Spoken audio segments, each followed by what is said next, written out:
Hai adik-adik semua, ketemu lagi kita beribadah kembali untuk memuji Tuhan dan mendengarkan firman Tuhan. Sebelum itu kita ketemu Lo Priska, Lo Ripka, dan kita akan memuji Tuhan lagu God is so good. Adik-adik mari bangkit berdiri, kita dengan gerakan ya, kita dengan semangat menyanyi pujian Tuhan ini.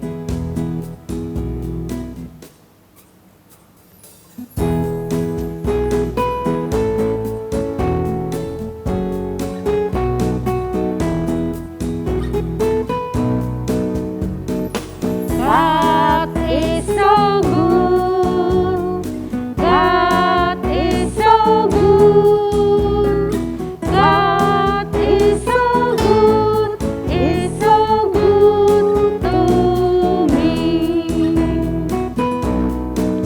Allah itu baik, Allah itu baik, Allah itu baik, Allah itu baik, Dia baik buat saya. Sekali lagi.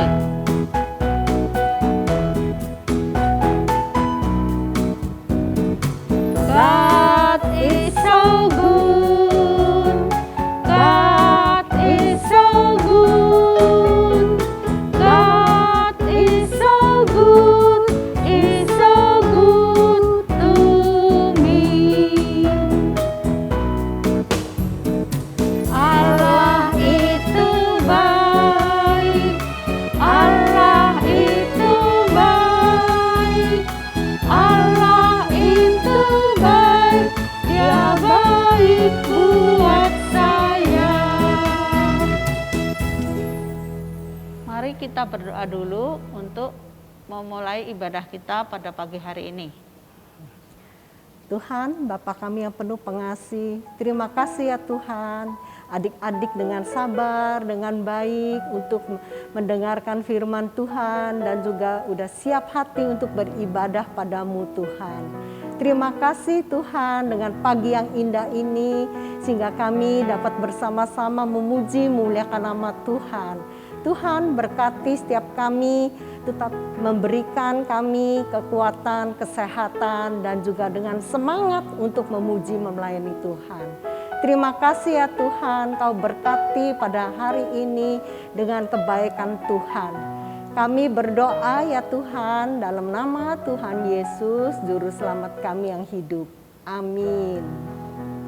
Ya, kita lanjutkan kembali lagu dengan Kasih Yesus. Yesus sangat mengasihi kita ya, Lause Priska dan juga adik-adik. Iya, makanya adik juga dapat mengasihi Tuhan dan juga sesama kita. Dan juga papa mama ya, adik-adik.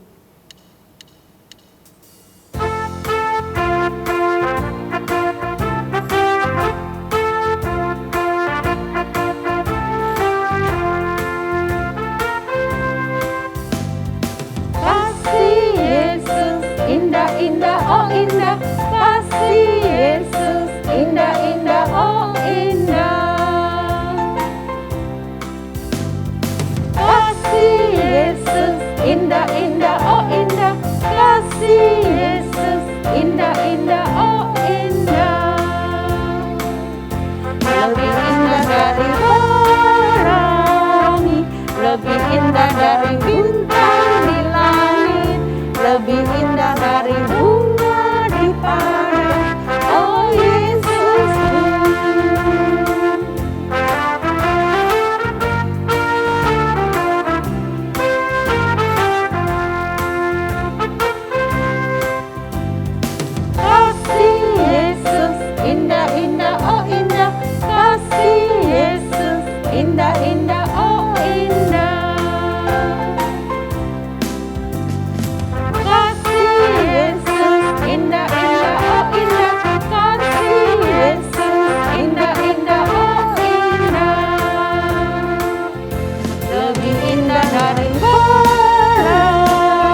sebelum kita mendengarkan firman Tuhan, kita akan memberikan persembahan dulu kepada Tuhan. Betul. Sekarang kita akan membacakan ayat persembahan. 1 Tawari 16:34. Bersyukurlah kepada Tuhan sebab Ia baik. Bahwasanya untuk selama-lamanya kasih setianya. Adik-adik, ayat persembahan itu dari 1 Tawari 16:34. Bersyukurlah kepada Tuhan sebab Ia baik. Bahwasanya untuk selama-lamanya kasih setianya. Adik-adik, kita akan memberikan persembahan melalui celengan ya. Adik-adik juga ya akan memberikan persembahan juga melalui celengan yang sudah dibagikan oleh lause-lause.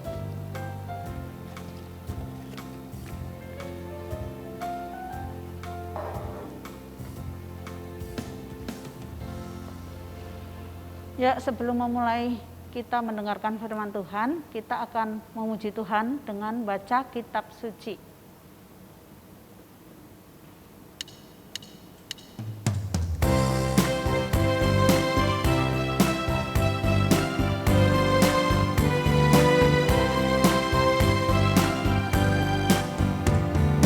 Baca kitab suci, doa tiap hari, doa tiap hari, doa tiap hari. Baca kitab suci, doa tiap hari kalau mau tumbuh. Kalau mau tumbuh, kalau mau tumbuh. Haleluya, baca kitab suci, doa tiap hari kalau mau tumbuh.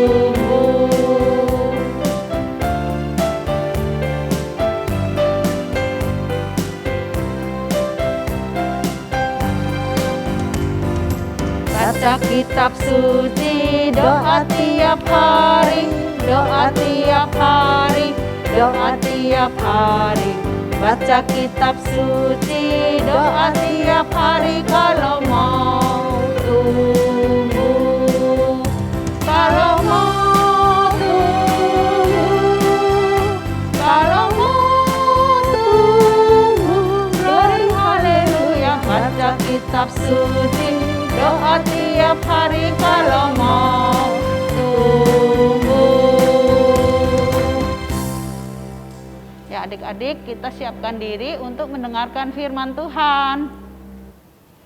Ayo selamat mendengarkan firman Tuhan adik-adikku. Halo semuanya, ketemu lagi. Kita bersyukur hari ini kita bisa sama-sama kembali belajar firman Tuhan di sekolah minggu. Sebelum itu kita sama-sama berdoa dulu ya. Lause akan pimpin dalam doa. Tuhan, terima kasih penyertaan Tuhan dalam kehidupan kami sampai saat ini. Dan saat ini kami mau mendengarkan firman Tuhan. Tolong kiranya Tuhan yang memberkati kami. Tolonglah kami supaya kami dapat mengerti. Terima kasih Tuhan. Di dalam nama Tuhan Yesus kami berdoa dan bersyukur. Amin. Nah, adik-adik semua, Lause mau cerita nih.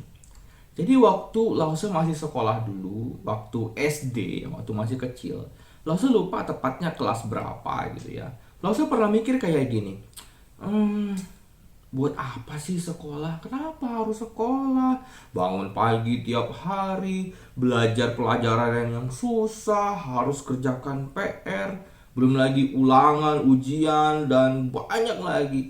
Aduh, coba nggak usah sekolah ya, main terus tiap hari. Pasti asik deh. Langsung mikirnya kayak gitu tuh waktu masih kecil gitu. Nah, ayo adik-adik, ada nggak adik-adik yang pernah mikir kayak Lause juga? Bosan sekolah, bosan belajar, pengennya main terus gitu. Pernah nggak? Yo. Nah adik-adik, memang main itu menyenangkan kan? Pasti menyenangkan. Makanya kita lebih suka main daripada belajar. Tapi adik-adik, kalau kita ditanya, mana yang lebih penting? Main atau belajar? Tentu saja jawabannya adalah belajar. Belajar itu yang paling penting dibandingkan dengan bermain. Terus apakah main itu nggak boleh? Boleh adik-adik, main itu boleh. Cuman ada waktunya. Ada waktu main, ada waktu belajar. Kalau misalnya waktunya belajar ya belajar. Kalau misalnya waktunya main, boleh main. Jangan waktunya belajar kita malah main. Akhirnya main terus sepanjang hari nggak ingat belajar.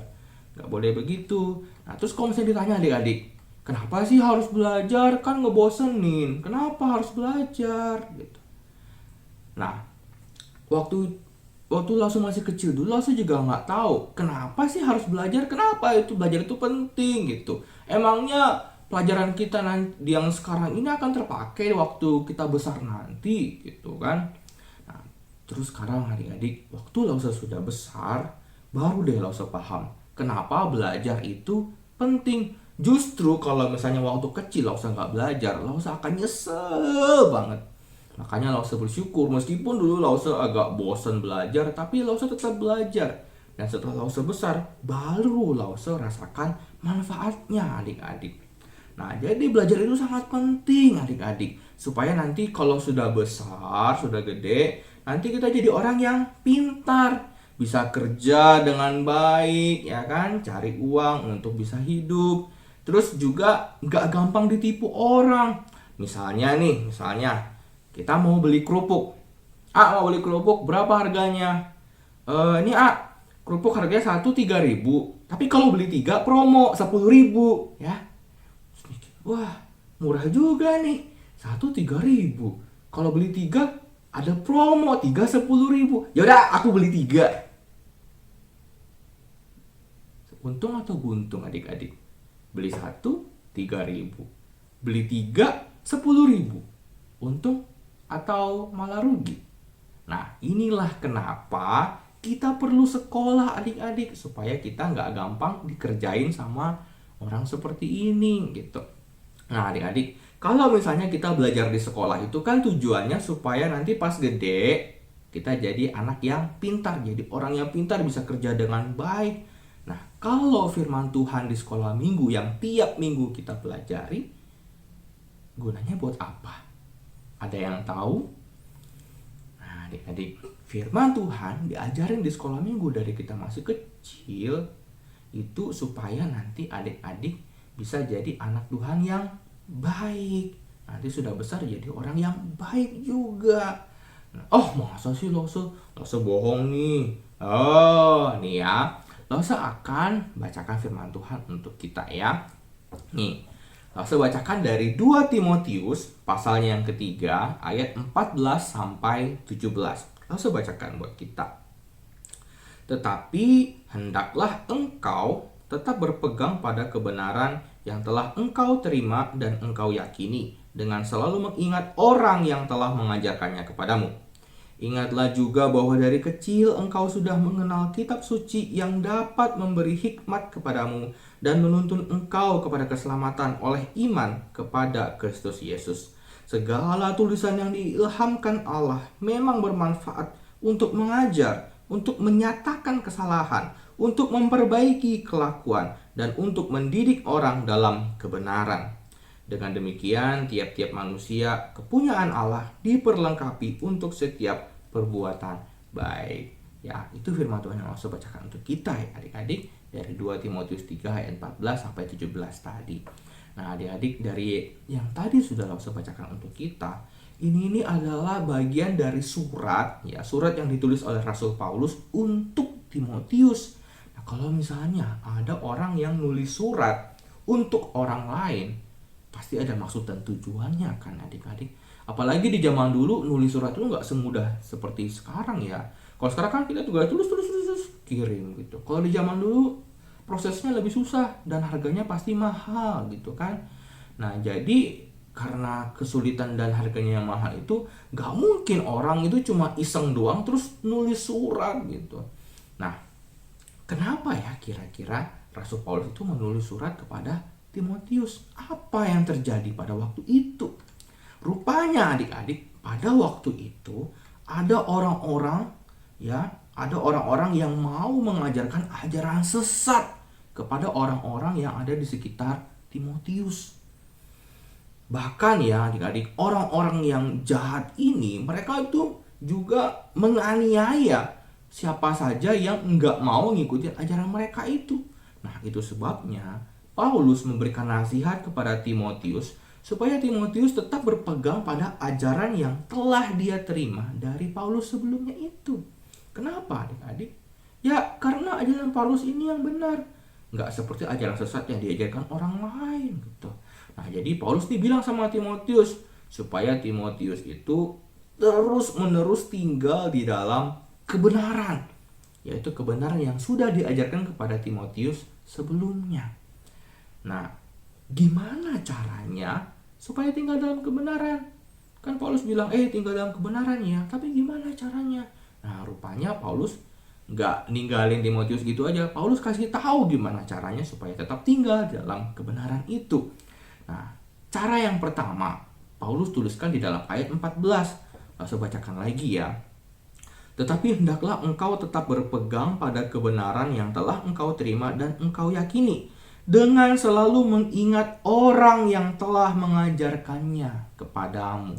Jadi cara yang pertama yaitu mengingat siapa yang telah mengajarkan hal itu. Nah adik-adik, jadi si Timo ini ya, dia tuh dari kecil ternyata dia tuh sudah belajar tentang kitab suci loh. Dari kecil dia sudah belajar. Ya mungkin dia nggak ikut sekolah minggu kayak kita, tapi dia juga belajar firman Tuhan kayak kita. Siapa yang ngajarin? Mamanya sama neneknya. Ya, jadi dia punya mama dan nenek yang baik yang ngajarin Timotius tentang firman Tuhan gitu ya. Nah, terus ketika si Timo ini sudah beranjak dewasa, adik-adik ya, panjangan Timotius Timo aja ya, Timo. Nama panggilannya Timo. Nah, ketika si Timo ini sudah beranjak dewasa, ada Paulus yang ngajarin kebenaran firman Tuhan itu kepada dia. Nah, jadi di sini Paulus nasihati ya, Timo, ingat ya siapa yang sudah ngajarin kebenaran ke kamu. Nah, adik-adik, kalau adik-adik semua, siapa yang ngajarin kebenaran firman Tuhan ke adik-adik? Kalau di gereja, pasti lause-lause dong yang ngajarin firman Tuhan, ya enggak? Nah, kalau di rumah, ada mama dan papa. Nah, adik-adik, lause yakin banget. Semua lause-lause di gereja, terus mama papa di rumah, pasti ngajarin semua yang baik-baik ke adik-adik semua, ya kan? Nggak mungkin mereka ngajarin yang nggak bener. Pasti mereka ngajarin yang baik-baik. Jadi ya kita harus ingat ya siapa saja yang sudah ngajarin kebenaran firman Tuhan ini ke kita. Terus ingat juga apa yang mereka ajarkan. Ya gitu, inilah cara pertama yang Paulus kasih tahu ke Timo. Terus cara yang kedua, gimana caranya supaya tetap tinggal dalam kebenaran? Yaitu mengingat manfaat dari belajar kitab suci. Ya, tahu dari mana? Oh ya, tertulis di ayat 15 adik-adik. Nih, langsung bacain lagi ya ayat 15. Ingatlah juga bahwa dari kecil engkau sudah mengenal kitab suci yang dapat memberi hikmat kepadamu dan menuntun engkau kepada keselamatan oleh iman kepada Kristus Yesus. Nah, itu kan adik-adik, dari kecil si Timo ini udah diajarin kitab suci. Terus Paulus juga bilang nih, manfaat belajar kitab suci adalah memberi hikmat dan menuntun kepada keselamatan adik-adik. Ya, karena ketika kita baca tentang firman Tuhan, kita kan jadi bisa mengenal siapa Tuhan Yesus itu kan. Coba kalau misalnya kita nggak belajar firman Tuhan, mana bisa kita kenal sama Tuhan Yesus gitu kan. Karena Tuhan Yesus cuma diajarkan di dalam kitab suci aja. Nah, terus apalagi sih manfaat belajar kitab suci itu? Ada di ayat 16-17 adik-adik. Langsung bacakan sekali lagi ya. Segala tulisan yang diilhamkan Allah memang bermanfaat untuk mengajar, untuk menyatakan kesalahan, untuk memperbaiki kelakuan, dan untuk mendidik orang dalam kebenaran.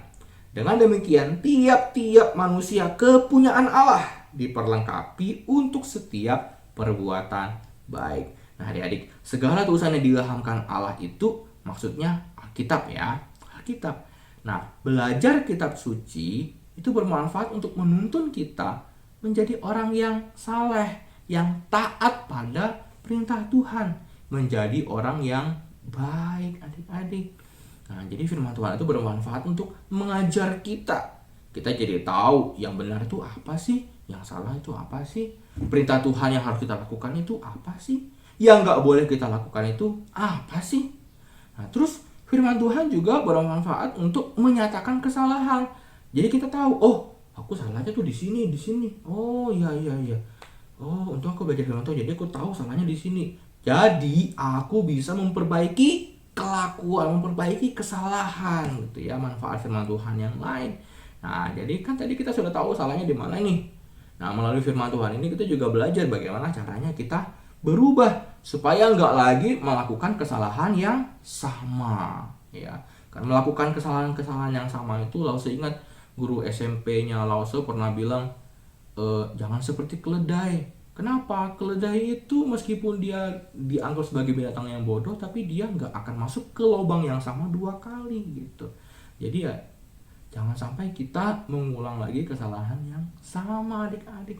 Nah, adik-adik, jadi kita sudah lihat kan, kalau belajar firman Tuhan itu sangat bermanfaat untuk kita. Apalagi kalau firman Tuhan itu diingat terus sampai dewasa. Wah, pasti bagus banget adik-adik. Nah, kalau ada cerita nih tentang seseorang yang mengingat dan melakukan firman Tuhan sampai dia dewasa. Jadi ceritanya adik-adik, orang ini dia cowok ya. Dia dari remaja pemuda, dia sudah ikut ke gereja lah, sudah dengar firman Tuhan di gereja, udah ikut persekutuan remaja pemuda gitu ya, dengar firman Tuhan. Bagaimana sih jadi orang Kristen yang baik begitu. Dia sudah dengar sih tentang itu. Nah, terus satu kali ketika dia sudah kerja gitu ya, sudah dewasa, sudah kerja, dia masuk kerja, dia jadi kepala gudang. Ya, dia jadi kepala gudang. Jadi kalau misalnya kan gudang itu tempat nyimpan barang ya. Jadi kalau misalnya ada barang yang masuk atau barang yang keluar, dia nih yang catat. Oh, masuk sekian, keluar sekian gitu ya. Orang ini yang catat-catat. Nah, satu kali ada barang mau masuk ke gudang. Nah, terus orang yang bawa ini dia bilang gini, "Bos, nih aku masukin ke gudang 80, tapi bos tulisnya 100 ya. Nah, nanti selisihnya ini kita bagi 2. Mantap kan?" Gitu. Wah, terus si cowok ini ternyata dia tuh diajakin korupsi, adik-adik. Diajakin korupsi. Masa barang masuk tapi ditulis 100 ya kan? Terus si cowok ini, wah, aku diajakin korupsi nih. Baik nggak sih korupsi itu? Nggak baik kan?